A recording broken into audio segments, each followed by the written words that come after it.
बिस्मिल्लाहिर्रहमानिर्रहीम। सर्जरी आज का लेक्चर नंबर 40 है। Today we will discuss about gall bladder and its related disorder. Gall bladder, पहले हम कुछ जनरल पॉइंट गॉल ब्लैडर के बारे में डिस्कस करेंगे। Gall bladder is pear shape, piriform shape. इसकी शेप किस तरह है? पिरिपाम, पिरिफार्म शेप, या इसको हम पियर शेप। अब ये नॉर्मल शेप इसकी तो पियर शेप है, लेकिन जब गॉल ब्लैडर की कैंसर हो तो फिर इसकी शेप चेंज होती है, तो इसकी फिर जो शेप्स है वो लॉस होती है। तो पिरिपाम जो शेप है वो हमारे पास या तो गॉल ब्लैडर की डिस्टेंशन होती है, तो the distension of the gall bladder in that condition the gall bladder shape will be remain same. So gall bladder distension और दूसरा gall bladder cancer. Gall bladder की जो कैंसर है तो इस कंडीशन में loss of the piriform shape of the gall bladder होती है। तो loss of piriform shape of the gall bladder. और कैंसर में मास, इसमें क्या होते हैं गॉल ब्लैडर में? मास।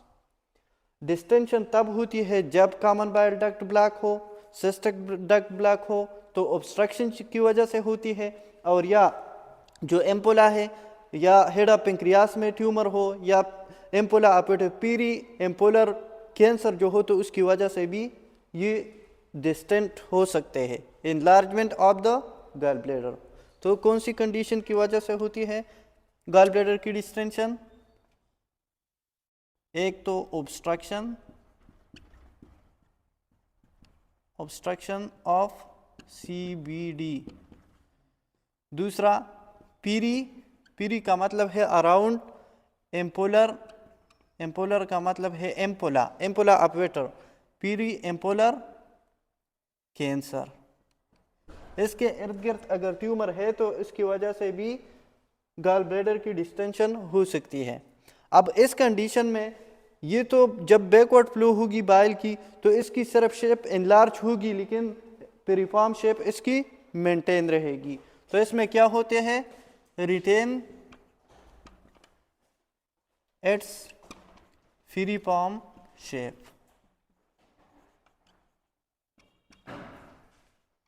और इसमें साइड वाइज मोबिलिटी इस तरह होती है, इसमें जब बाइल हो, ठीक है, और इसमें सॉलिड मास है तो मोबिलिटी इसमें नहीं है। तो side to side mobility present. Simple है।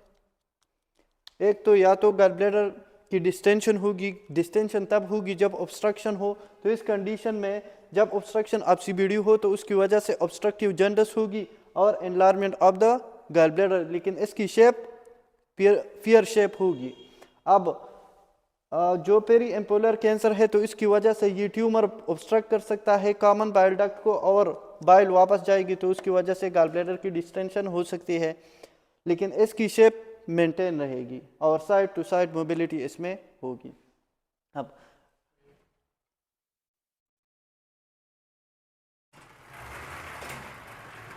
गॉल ब्लैडर के लिए जो इम्पोर्टेंट पॉइंट है, एक तो इसमें सब म्यूकोजा नहीं है गॉल ब्लैडर, तो इसमें लिखे लेक सब म्यूकोजा, इंपॉर्टेंट पॉइंट ये है। दूसरा, इसमें सब सिरोसल लिम्फेटिक्स इसमें है। अब ये सब सिरोसा के नीचे इसमें क्या है? लिम्फेटिक्स है, और ये जो लिम्फेटिक्स है ये ड्रेन इनटू लीवर। लीवर की जो लिम्फेटिक है तो इसमें ये ड्रेन होती है। तो इसका मतलब ये है कि गॉल ब्लैडर की जो कैंसर है that is spread through to the liver by subserosal lymphatics.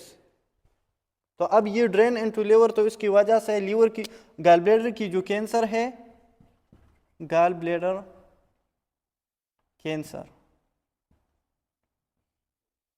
या metastasize spread to liver by drain into liver, तो इसकी वजह से सबसिरोसल लिम्फेटिक्स।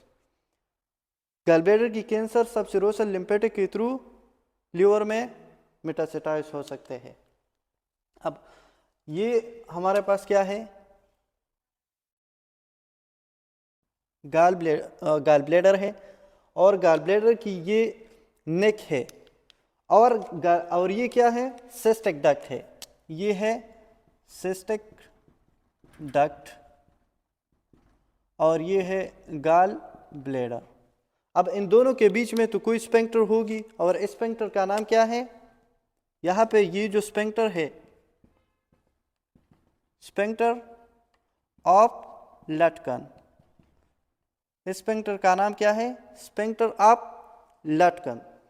और ये सिस्टिक डक्ट जो है तो इसमें इस तरह म्यूकोजल फोल्डिंग है, इस तरह। ये क्या है, म्यूकोजल फोल्डिंग, म्यूकोजल फोल्डिंग है। स्फिंक्टर ऑफ लटकन सिस्टिक डक्ट और गॉल ब्लैडर के जंक्शन में है, ठीक है। म्यूकोजल फोल्डिंग, तो इसका नाम क्या है, wall of Hester. Wall of Hester is nothing but it is the mucosal folding inside the cystic duct. ये क्या है, mucosal folding inside cystic duct। ये neck of the gallbladder and cystic duct में होते हैं, inside cystic duct। सिंपल है। अब gall bladder की फंक्शन क्या है, function of the gall bladder, function of gall bladder. एक तो ये रिजर्वायर वो है जो स्टोर कर देते हैं, और फिर जो जब चाहिए तो वो प्रोवाइड कर देते हैं बाइल को। तो रिजर्वायर फॉर बाइल। दूसरा, ये कंसंट्रेट कर देता है किस चीज को, बाइल को। और तीसरा, ये सिक्रीट कर देता है क्या, म्यूकस।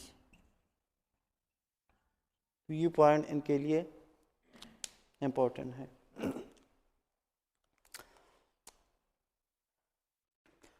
हमारे पास इसमें कुछ ट्राइंगल है, और ये सर्जरी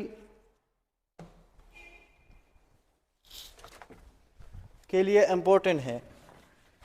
उसमें हेपेटिक आर्टरी है, सिस्टिक आर्टरी है।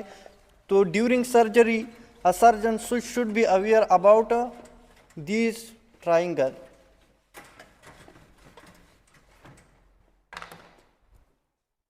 ये लीवर है। अब लीवर से एक डक्ट आ गई है, लेफ्ट हेपेटिक डक्ट, और दूसरा राइट हेपेटिक डक्ट। तो दोनों मिलकर क्या बनाता है, कॉमन हेपेटिक डक्ट। अब यहाँ पे गॉल ब्लैडर पोसा है और गॉल ब्लैडर है, ये गॉल ब्लैडर है, ये क्या है, सिस्टिक डक्ट। तो इन दोनों को मिला के फिर क्या बनाता है, कॉमन बाइल डक्ट। और ये सेकंड पार्ट ऑफ ड्यूडेनम में कॉमन बाइल डक्ट ओपन होता है। अब ये एक ट्राइंगल इस तरह बनता है, ये ट्राइंगल है, ये मैं ड्रा करूंगा, ये एक ट्राइंगल है, ठीक है। इस ट्राइंगल को कहते हैं हेपेटोसिस्टिक ट्राइंगल। इस ट्राइंगल का नाम क्या है? हेपेटोसिस्टिक ट्राइंगल। अब हेपेटोसिस्टिक ट्राइंगल की अगर बाउंड्री के बारे में पूछा जाए तो सुपीरियर बाउंड्री इसकी कौन बनाता है? Superior boundary, superior border of the this hepatocystic duct, तो liver edge, inferior border of the liver या inferior edge of the liver, तो inferior edge of the liver, inferior edge of liver या inferior border of the liver. इस side पे क्या है? तो ये लेटरल है या मीडियल? अब ये गॉल ब्लैडर इस साइड पे है तो ये स्टर्नम जो है तो ये इस साइड, ये मीडियल है, तो ये गॉल ब्लैडर इस साइड पे है तो लेटरल है, तो लेटरल पे क्या है? सिस्टिक डक्ट और neck of the gall bladder, तो लेटरल पे क्या है? Lateral cystic duct plus neck of gall bladder. अच्छा, मीडियल साइड पे क्या है? मीडियल साइड पे, अब ये अगर हम एग्जैक्टली देखें तो ये ऊपर की तरफ है, तो मीडियल साइड पे क्या है? Common hepatic duct, common hepatic duct, तो मीडियल साइड पे क्या है? मीडियल साइड पे है कॉमन हेपेटिक डक्ट। अब जो मेन सप्लाई लीवर को कर देती है वो है कॉमन हेपेटिक आर्टरी, तो कॉमन हेपेटिक आर्टरी इस तरह है, ठीक है, ये क्या है? Common hepatic artery. तो कॉमन हेपेटिक आर्टरी फिर दो में डिवाइड होते हैं, लेफ्ट हेपेटिक आर्टरी और राइट हेपेटिक आर्टरी। अब ये अगर हम ड्रा करें तो ये सारे जो है ये जो ट्राइंगल है ये क्या है? हेपेटोसिस्टिक ट्राइंगल। तो अब ये राइट हेपेटिक आर्टरी और ये left hepatic artery, cystic artery is the branch of, cystic artery जो हमने उसकी ब्लड सप्लाई, तो वो किसकी ब्लड? Right hepatic artery. तो अब ये एक ब्रांच देती है गॉल ब्लैडर को, तो इसका नाम क्या है? Cystic artery, cystic artery. ये हमारे पास क्या है? राइट हेपेटिक आर्टरी और ये है लेफ्ट हेपेटिक आर्टरी। सिंपल है। अब इस ट्राइंगल की कंटेंट क्या है?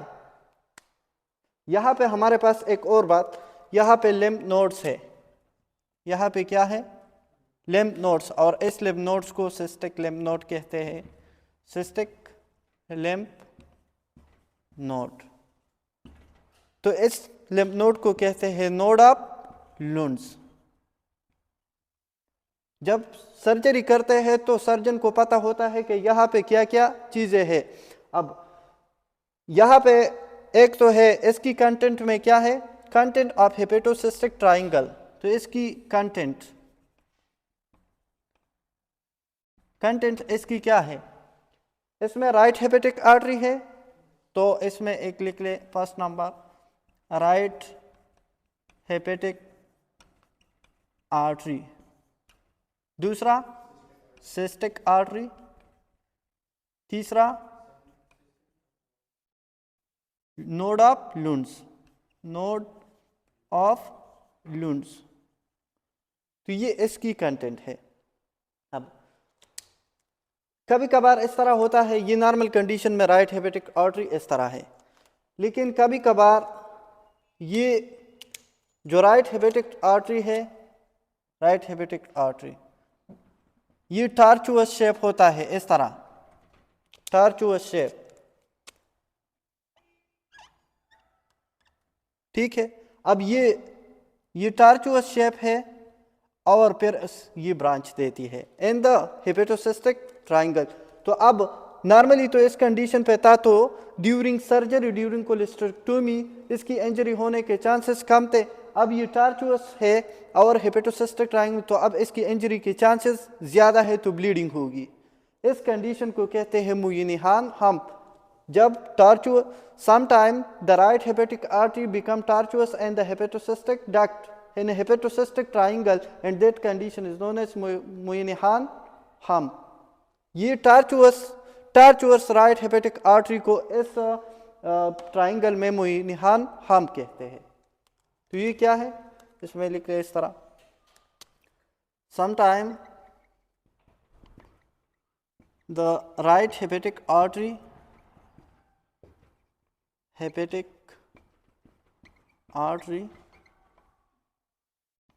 become tortuous and तो इस tortuous को क्या कहते हैं, मोइनिहान हम्प, इसको कहते हैं मोइनिहान हम्प। अब ये मोइनिहान हम्प की पता इसलिए ये इम्पोर्टेंट है कि इस कंडीशन में जब हम कोलिसिस्टेक्टोमी करते हैं तो ये अगर इस तरह है, टार्चुअस है, मोइनिहान हम है, तो फिर इस की इंजरी की चांसेस ज्यादा है। तो इसमें लिख लिया कैन बी इंजर्ड ड्यूरिंग कोलिसिस्टेक्टोमी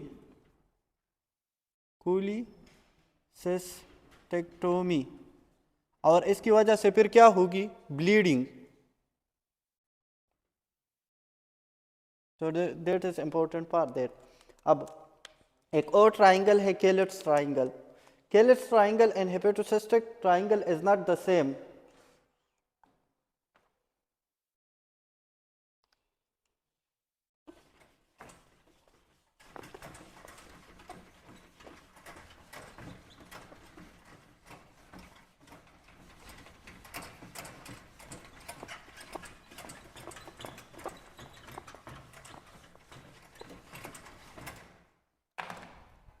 अच्छा, केलेट्स ट्राइंगल किस तरह है, ये लिवर है और इसमें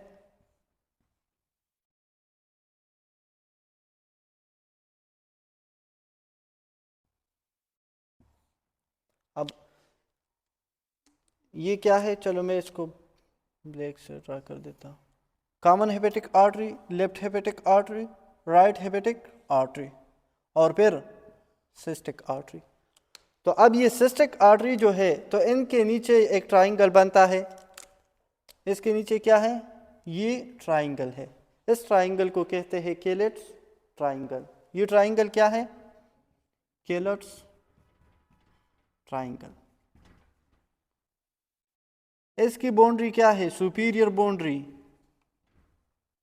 सुपीरियर बॉर्डर इसकी कौन बनाता है, सिस्टिक आर्टरी, सिस्टिक आर्टरी। इसकी जो लेटरल बॉर्डर कौन बनाता है, सिस्टिक डक्ट। तो क्या, सिस्टिक डक्ट। और इसकी medial border common hepatic duct, common bile duct ये है, तो कॉमन हेपेटिक डक्ट। तो मीडियल इसकी बनाता है कॉमन हेपेटिक डक्ट। और इसकी अगर कंटेंट के बारे में पूछा जाए तो इसमें जो सिस्टिक नोड या नोड ऑफ लुन्स जो है तो वो केलेट्स ट्राइंगल में ही है। तो कंटेंट में इसकी क्या है, contents node of Lund's, simple है। दो ट्राइंगल है, एक जो the big one is hepatocystic triangle और केलेट ट्राइंगल हेपेटोसिस्टिक ट्राइंगल के अंदर है। अब ये सारे ट्राइंगल को हम क्या कहते हैं, हेपेटोसिस्टिक ट्राइंगल।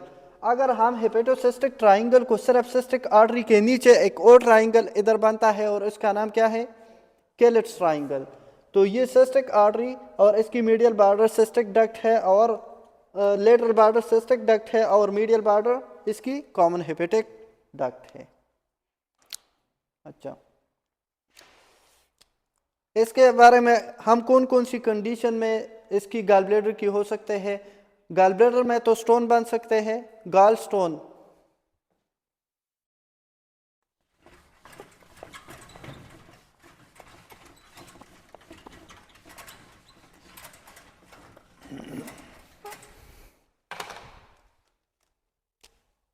तो गाल स्टोन,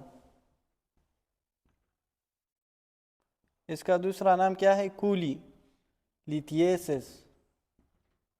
कूली का मतलब है गॉल ब्लैडर, लिथियसिस का मतलब है स्टोन। ठीक है, तो इसमें लिख ले stone and the gall bladder.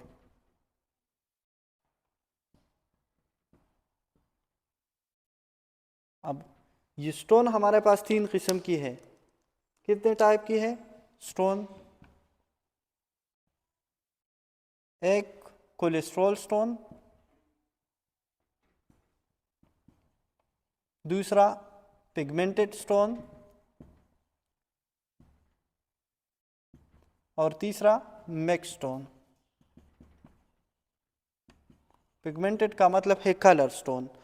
अच्छा, कोलेस्ट्रॉल स्टोन, ये हमारे पास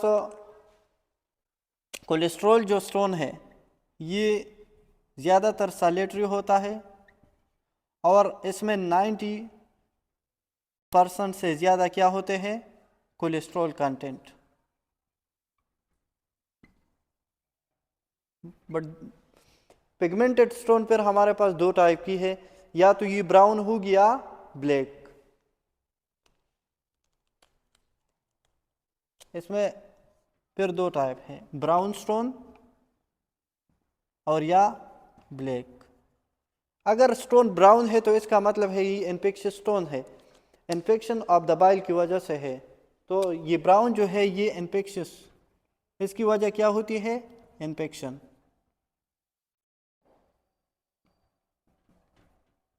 इन्फेक्शन की वजह से हो तो वो ब्राउन होगी। ब्लैक स्टोन किस चीज़ की वजह से होगी? Non infectious, it is because of ischemia toxin. अगर टॉक्सिन की वजह से है। अच्छा, ये ब्लैक स्टोन हमारे पास, ये ब्लैक स्टोन जो है तो वो किस चीज़ की वजह से है? इस्कीमिया और हेमोलिटिक डिसऑर्डर।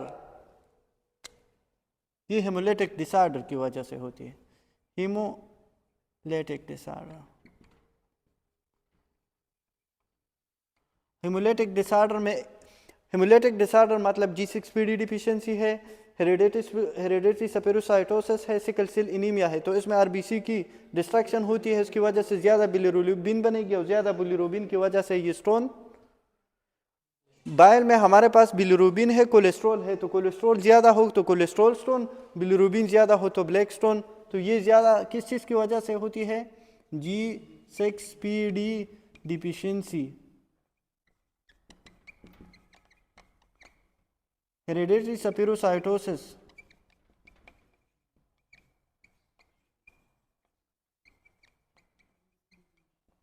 और तीसरा सिकल सेल एनीमिया।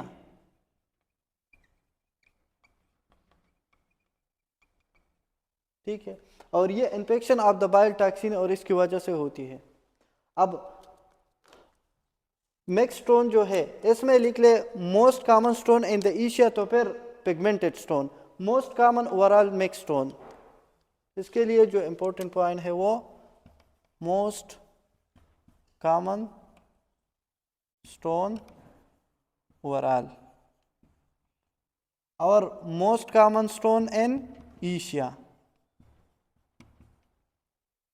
ठीक है, कितने टाइप की स्टोन है? Cholesterol stone, pigmented stone, max stone. Max stone तो मोस्ट कॉमन है, मोस्ट कॉमन इन एशिया। तो फिर पिगमेंटेड स्टोन है, पिगमेंटेड स्टोन या ब्राउन होगी या ब्लैक। अगर ब्राउन है तो इसका मतलब है कि ये इन्फेक्शन की वजह से है, इन्फेक्शियस है। और ब्लैक है तो ब्लैक किस चीज़ की वजह से होती है? ज़्यादा बिलिरुबिन की वजह से, इंक्रीज बिलिरुबिन, ज़्यादा बिलिरुबिन की वजह से ये होते हैं। ठीक है, अब इस स्टोन की हमारे पास ये जो स्टोन है तो ये 90% रेडियोलोसेंट है। रेडियोलोसेंट का मतलब क्या है? क्या? यस, जिससे लाइट पास होते है तो वो हम एक्सरेस पे नहीं देख सकते। तो the investigation of choice for the gallstone, what is the investigation of choice for gallstone? जो एक हमारा जो रीनल की जो स्टोन है वो 90% रेडियो ओपेक है, तो इसके लिए हम एक्सरेस कर सकते हैं। But the investigation of choice for the gallstone is ultrasound. 90% अगर वो रेडियोल्यूशन है और 10% रेडियो ओपेक है तो 10% के लिए तो हम एक्सरे नहीं करते, हम अल्ट्रासाउंड फर्स्ट टेस्ट में क्या कर देते हैं, अल्ट्रासाउंड। तो investigation of choice is ultrasound, CT scan भी कर सकते हैं, लेकिन ऑप्शन में अल्ट्रासाउंड है तो फिर चूज अल्ट्रासाउंड करना है। इसमें लिख लें 90% ऑफ गॉल स्टोन ये रेडियोल्यूशन होता है, रेडियोल्यूसेंट। 10% ऑफ गॉल स्टोन ये हमारे पास क्या है, रेडियो ओपेक। इसकी जो अपोजिट है तो वो रीनल के लिए, किडनी की जो स्टोन है तो किडनी की स्टोन 90% रेडियो ओपेक है और 10% रेडियोल्यूसेंट है, ठीक है। तो रीनल की जो स्टोन है वो क्या है, रीनल स्टोन, वो 90% रेडियो ओपेक है, सिंपल है। अब गॉल स्टोन की जो मोस्ट कॉमन काज है तो उसके लिए पोर एप याद रखें, काजेज कि गॉल स्टोन की काजेज क्या है, तो इसके लिए पोर एप से आप याद कर सकते हैं। एप पर फीमेल में ज़्यादातर ये होती है गॉल स्टोन, दूसरा पेटी जो ओबीस है तो पेटी लोगों में, फीमेल में, तीसरा पर्टाइल में मल्टीपल प्रेगनेंसी हो या पर्टाइल एज हो। Fertile age is the age between 15 to 45, the child conceiving age is called fertile age. तो पर्टाइल तो फीमेल पेटी और पर्टाइल, और फोर्थ नंबर क्या है, पेट स्किन, तो ये तो पेटी हो गए। एक और है एप, फीमेल पर्टाइल, और अच्छा बस एक और भी है इसमें, इसकी काजेस फोर एप पूरा कर दे। इसके लिए हम ट्रीटमेंट किस तरह करते हैं, अगर एसिम्प्टोमेटिक है, अगर एसिम्प्टोमेटिक है तो no surgical intervention, no surgical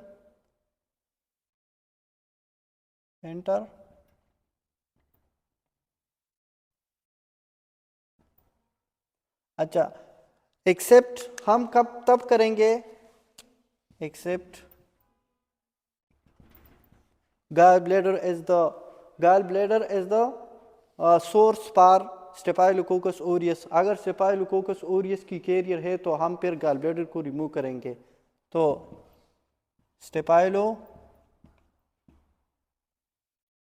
staphylococcus Orius,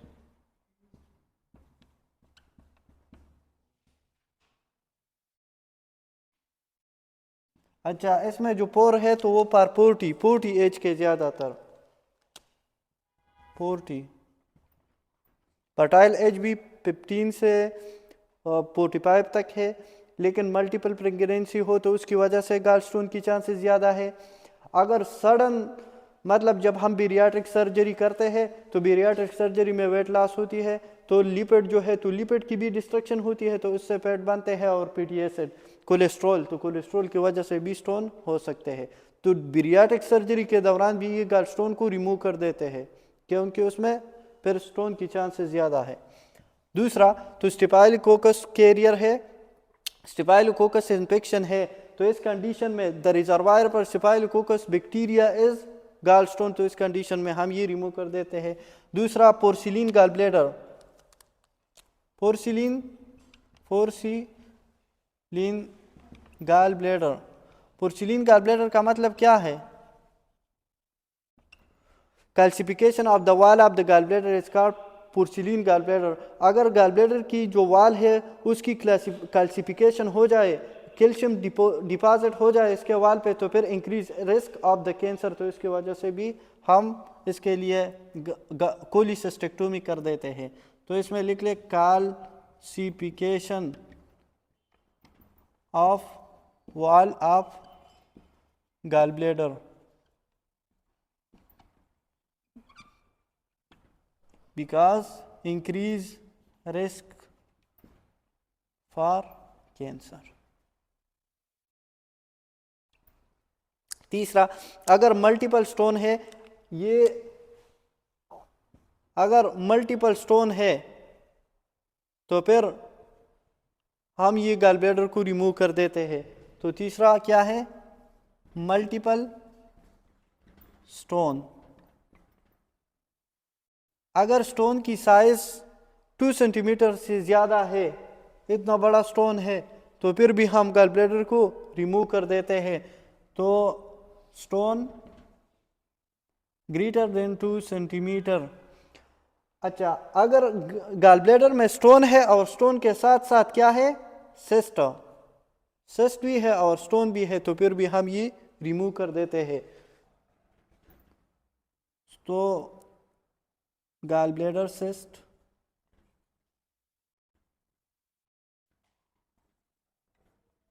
with stone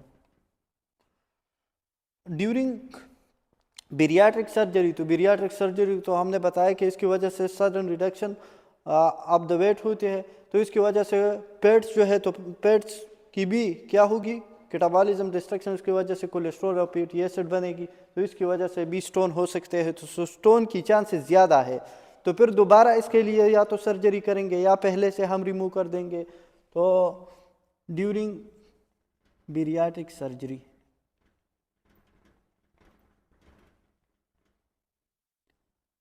और डियाबिटिस मेलाइटस कंडीशन में, डियाबिटिस मेलाइटस कंडीशन में क्या होती है, इसमें अगर गॉल ब्लैडर को ब्लड सप्लाई कम हो जाए तो इसकी वजह से गिंग्रीनस गॉल ब्लैडर हो सकते हैं। तो इस कंडीशन में भी इसके लिए जो कोलिसिस्टेक्टोमी करा सकते हैं।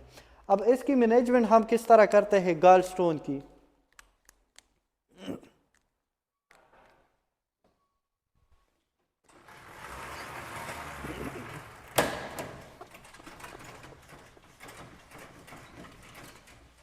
अच्छा, अब जो सर्जरी करते हैं तो laparoscopic surgery is best. Laparoscope के जरिए जो गॉल ब्लैडर को रिमूव कर दे तो उसको कहते हैं लेप्रोस्कोपिक कोलिसिस्टेक्टोमी या लेप कोली, ठीक है। और दूसरा, इसके लिए कुछ कंडीशन इस तरह हो जो लेप्रोस्कोपिक सर्जरी पॉसिबल ना हो तो ओपन सर्जरी भी इसके लिए कर सकते हैं। And the first incision made for the cholecystectomy is called Kocher incision. अब देखो, ये हमारे पास इसकी मैनेजमेंट किस तरह करेंगे। तो मैनेजमेंट हम नथिंग पर ओरल, अगर हम ओरली कुछ देते हैं या ज़्यादा पेट और इसमें पेट हो अमाइनो एसिड, तो वो क्या कर देते हैं, जो आई सेल है इन द ड्यूडिनम, तो वो आई सेल से क्या बनेगी, कोलिसिस्टोकाइनिन, और कोलिसिस्टोकाइनिन को गॉल ब्लैडर को कंट्रैक्ट करेगी। और गॉल ब्लैडर को जब ये कंट्रैक्ट करता है, ये गॉल ब्लैडर है और गॉल ब्लैडर में ऑलरेडी स्टोन है और ये कंट्रैक्ट हो जाए, so the pain will worsen. So nothing for oral, nothing per oral, तो फ्लूइड हम आईवी देंगे। क्या देंगे, आईवी फ्लूइड। और इसके साथ साथ इन्फेक्शन को कम करने के लिए आईवी एंटीबायोटिक्स देंगे। और पेन है इसमें, तो पेन के लिए क्या देंगे, पेन किलर। और पिप नंबर जो है तो वो लेप कूली। लेप कूली का मतलब है laparoscopic coolie cystectomy, laparoscopic coolie cystectomy. अब ओपन कोलिसिस्टेक्टोमी भी कर सकते हैं, लेकिन the best one is laparoscopic. Laparoscopic के लिए एक तो इंसिजन, इसकी रिकवरी जल्दी होती है और तो इसकी आसान भी है, सिंपल भी है और इसकी रिकवरी भी क्विक होती है। अच्छा, अगर हम जो स्टोन है तो स्टोन की वजह से इन्फ्लेमेशन भी हो सकते हैं और इस कंडीशन को कहते हैं acute cholecystitis.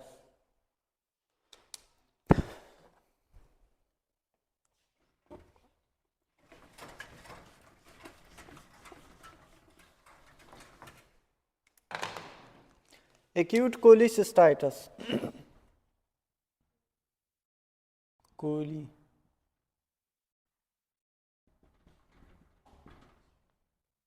removal of cyst is called cystectomy, removal of gallbladder is called, और removal of urinary bladder is called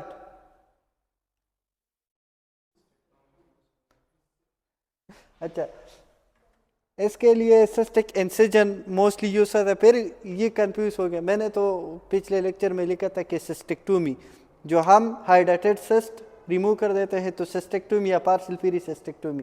तो अब यूरिनरी ब्लैडर की जो एक्सिजन कर देते हैं या उसकी रिमूवल को भी सिस्टेक्टोमी कहते हैं। So the most accurate for that is cystic excision. Gall bladder को तो कोलिसिस्टेक्टोमी कहते हैं और यूरिनरी ब्लैडर की रिमूवल को सिस्टेक्टोमी। ठीक है।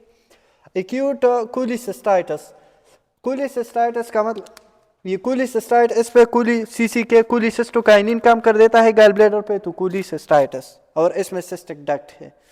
अब देखो एक्यूट कोलिसिस्टाइटिस हमारे पास दो टाइप की है, या तो ये स्टोन की वजह से होगी या विदाउट स्टोन।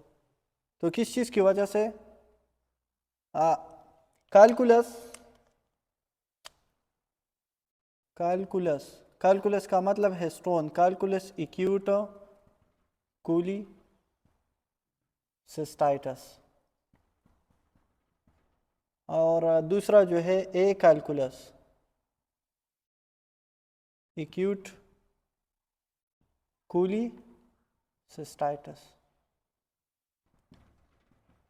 अब ये कैलकुलस एक्यूट कोलिसिस्टाइटिस किस चीज की वजह से होती है? Due to stone. और ये किस चीज की वजह से? Toxin ischemia, non infectious. ये क्या? Infection, infection, toxin and ischemia. Simple है। एक्यूट कोलिसिस्टाइटिस हमारे पास या तो इन्फेक्शन की वजह से होगी, या टॉक्सिन की वजह से, या इस्कीमिया की वजह से, और या इसमें जो स्टोन है तो उसकी वजह से इसकी इन्फ्लेमेशन होगी। अच्छा, अगर एक्यूट कोलिसिस्टाइटिस है तो इसकी क्लिनिकल पिक्चर क्या होगी? How you will know? हाँ, चारकोट ट्रायल, वो तो इसमें नहीं है। इसमें पेन कहाँ पे होगी? Right upper quadrant, right upper quadrant pen, या hypochondrium, right hypochondrium, right hypochondrium में पेन होगी, और इसके साथ साथ क्या होगी? Nazia and vomiting. On examination अगर आप पेशेंट को बताएं, उनसे आप परमिशन ले और इस जो राइट हाइपोकोंड्रियम उसको प्रेस कर दे, तो इस पे क्या होगी? पेन। तो tenderness on the right hypochondrium. तो ऑन एग्जामिनेशन सिम्टम वो होते हैं जो आप पेशेंट आपको बताते हैं, और साइन वो है जो आप पेशेंट में वो मालूम करते हैं। तो ऑन एग्जामिनेशन क्या होगी? On examination tenderness on phrasing right hypochondrium का मतलब क्या है? Below the ribs, below the ribs hypochondrium. तो अब ये यहाँ पे क्या है? गॉल ब्लैडर है। तो हम अगर ये ऑलरेडी क्या है, इसकी इन्फ्लेमेशन है, और ये प्रेस कर दे दो तो पेन विल वर्सन। ठीक है। The tenderness on pressing the right. अब इसमें दो टाइप की साइन होगी, एक है मर्फी साइन और दूसरा बोआ साइन।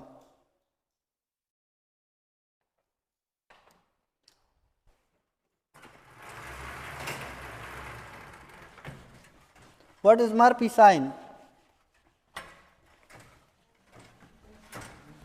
वो मैंने ग्रुप में भी भेजा था।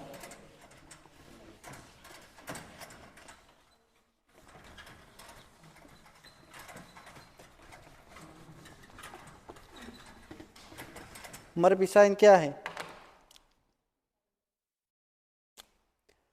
मरपी साइन, इसमें लिखे साइन कौन कौन सी होगी एक्यूट कोली सिस्टाइटिस में? एक मरपी साइन, दूसरा बोआ साइन, मरपी साइन, दूसरा बोआ साइन। अब देखो, अगर ये डायफ्राम है, ये क्या है? डायफ्राम है, यहाँ पे लीवर है और इसके साथ साथ क्या अटैच है? गॉल ब्लैडर, और गॉल ब्लैडर की ऑलरेडी क्या है? Inflammation.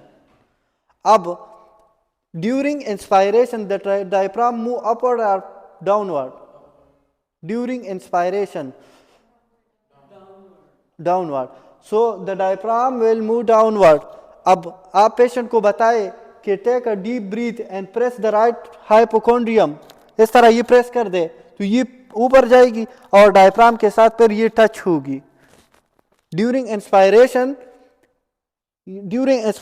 The diaphragm will come downward and will touch the gall bladder, तो इसकी वजह से पेन ज्यादा होगी, तो इसके वो पेशेंट जो है वो सांस बंद कर देंगे। ठीक है, और इस साइन को कहते हैं मरपी sign.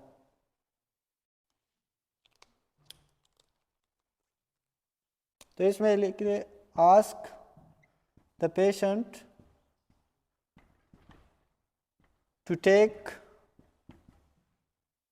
A deep breath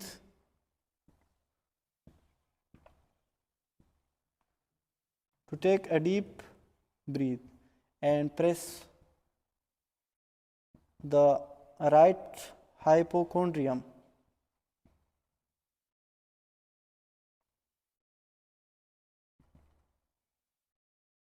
and press the right hypochondrium. The patient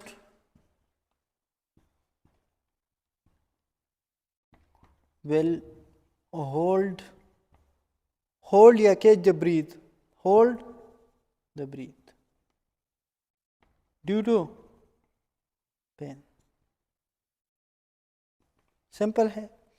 अब ये अगर गॉल ब्लैडर की इन्फ्लेमेशन है और ये गॉल ब्लैडर आप इस तरह प्रेस कर दे, हाँ, और पेशेंट को बताए कि आप डीप सांस ले तो डायफ्राम नीचे की तरफ आएगी, it will touch the gall bladder, तो गॉल ब्लैडर के साथ जब टच ये होगी और ये ऑलरेडी इन्फ्लेमेटेड है तो the pain will worsen. So the अब अगर हम इंस्पायरेशन कर देते हैं और इस मसला इंस्पायरेशन की वजह से है तो फिर हम सांस नहीं लेंगे, तो the patient will stop breathing. दूसरा हमारे पास है बोआ साइन। अब ये क्या है? इसके ऊपर क्या है? 12 रिब्स, लास्ट रिब्स। सो इसमें क्या होते हैं? Hyperesthesia in the 12 ribs, in the region of 12 ribs में क्या होगी? हाइपरस्थीजिया। हाइपरस्थीजिया का मतलब है इंक्रीज सेंसिटिविटी फॉर टच। अब ये ऑलरेडी इन्फ्लेमेटेड है तो इसके लिए जो रिसेप्टर है तो 12 रीजन में भी वो क्या होगी? एक्टिवेटेड, स्टिमुलेटेड, तो इसकी वजह से बोआ साइन होगी। बोआ साइन हाइपर एस्थीजिया, एक है एनेस्थीजिया, इन विदाउट, तो ये अपोजिट है हाइप एनेस्थीजिया की। तो hyperesthesia at the region of 12th rib, तो ये दोनों साइन किस चीज में होगी? एक्यूट कोलीसिस्टाइटिस में। अब अच्छा, इससे पहले वो मैनेजमेंट हम किस चीज के लिए लिखे थे? नथिंग पर ऑर्डर। अच्छा, वो ठीक है। मैनेजमेंट जो है इसके लिए एक्यूट कोलीसिस्टाइटिस में हम क्या करेंगे? नथिंग पर ओरल, दूसरा आईवी फ्लूइड, तीसरा आईवी एंटीबायोटिक्स,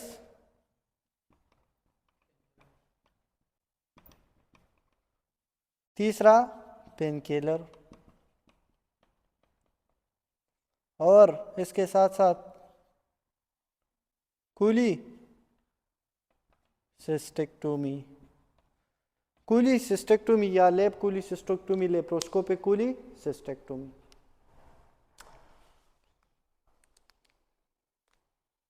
अच्छा, अगर लॉन्ग टर्म से गॉल ब्लैडर में स्टोन है तो लॉन्ग टर्म में गॉल ब्लैडर में जब स्टोन हो तो उसकी वजह से क्या हो सकते हैं? Chronic cholecystitis,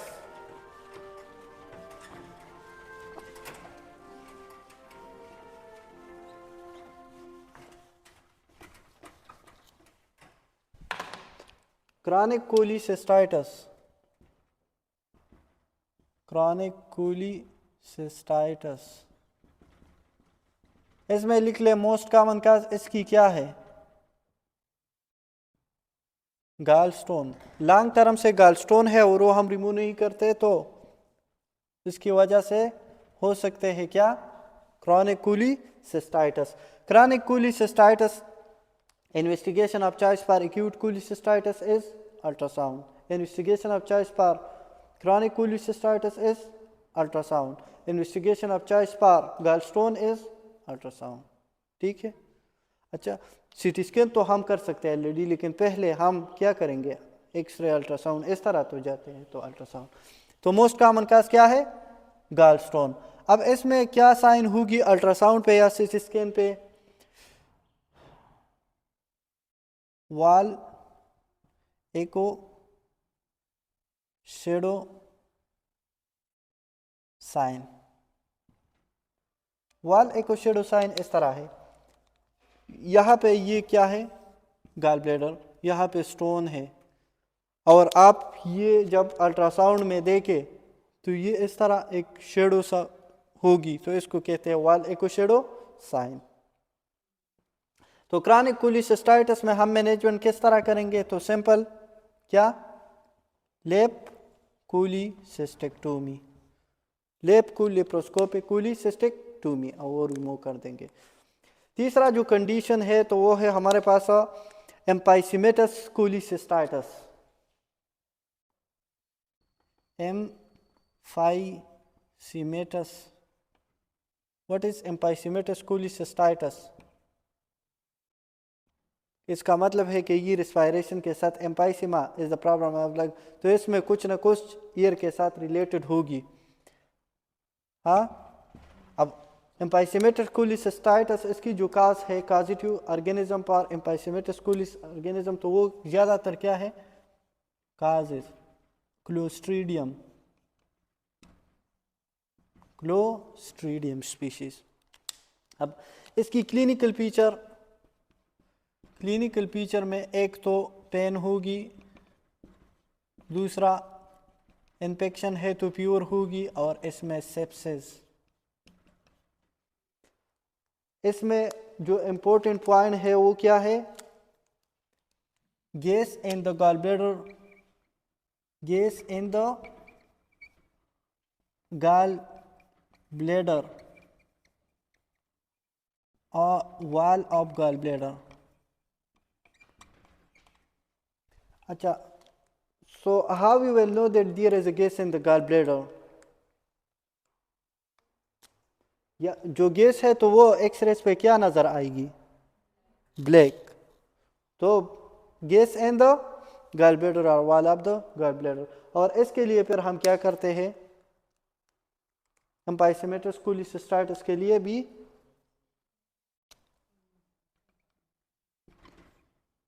कोलिसिस्टेक्टोमी।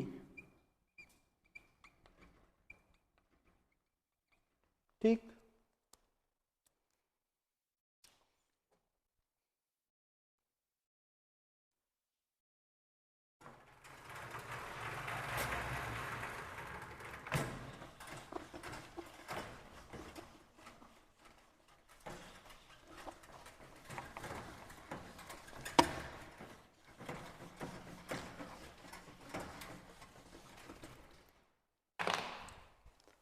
म्यूकोसील gallbladder, म्यूकोसील gallbladder, म्यूकोसील gallbladder तो इजी है, इससे वर्ड से पता चलता है कि इसमें म्यूकस बनेगी। ठीक है, तो इसमें लिख ले dilatation of the gallbladder due to obstruction due to obstruction and fill with the mucus. तो क्या है?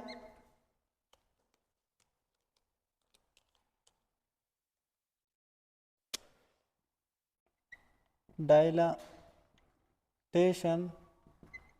of the gallbladder due to obstruction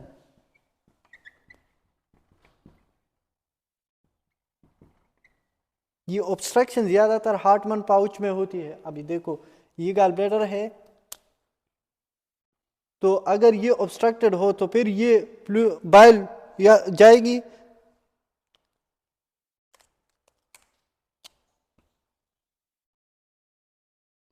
यहाँ पे स्टोन है तो ये बाइल की जो फ्लो है तो वो नहीं होगी, तो ये यहाँ पे स्टेसिस होगी।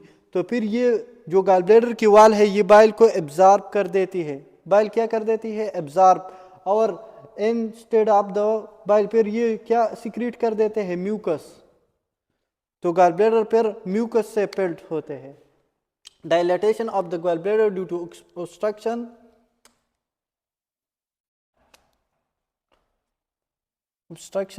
and filled gallbladder filled with and gallbladder filled with mucus। ठीक है। अब the stone get impacted at Hartmann pouch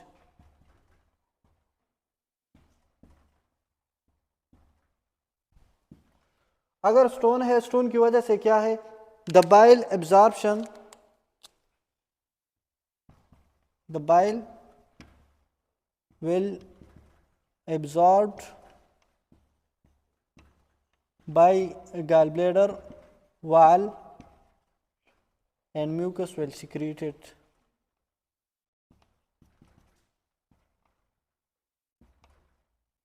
and gallbladder। ठीक है। और इसकी वजह से ये सिंपल है, म्यूकोसील में सिंपल ये है कि इसमें अगर ये स्टोन स्टक हो जाए at Hartmann pouch, so then the bile will not flow from the gallbladder। तो gallbladder में जो ये बाइल है तो उसकी एब्जॉर्प्शन होगी, बाइल की जो gallbladder की जो वाल है तो ये बाइल को एब्जॉर्ब करेगी, और इंस्टेड ऑफ द इसकी जो gallbladder में ये म्यूकस को सिक्रीट करेगी, तो ये फिर म्यूकस से पिल होगी। ठीक है। अब इसकी जब ये म्यूकस से पिल हो जाए तो फिर अगर इस पे इन्फेक्शन हो जाए तो इस कंडीशन को क्या कहते हैं? एम्पायमा ऑफ gallbladder। पहले आपको याद था, अभी बोल के एफ म्यूकोसील gallbladder गेट इन्फेक्टेड, इस कंडीशन को फिर क्या कहते हैं? एम्पायमा। जो भी अगर फ्लूइड हो और इस पे इन्फेक्शन हो जाए तो इस कंडीशन को एम्पायमा कहते हैं। तो एम्पायमा ऑफ गॉल ब्लैडर सिंपल है, ये काफी। अच्छा, दूसरा ये है कि इसके साथ साथ एक रिलेटेड है, वो हम तो डिस्कस भी करेंगे। अगर ये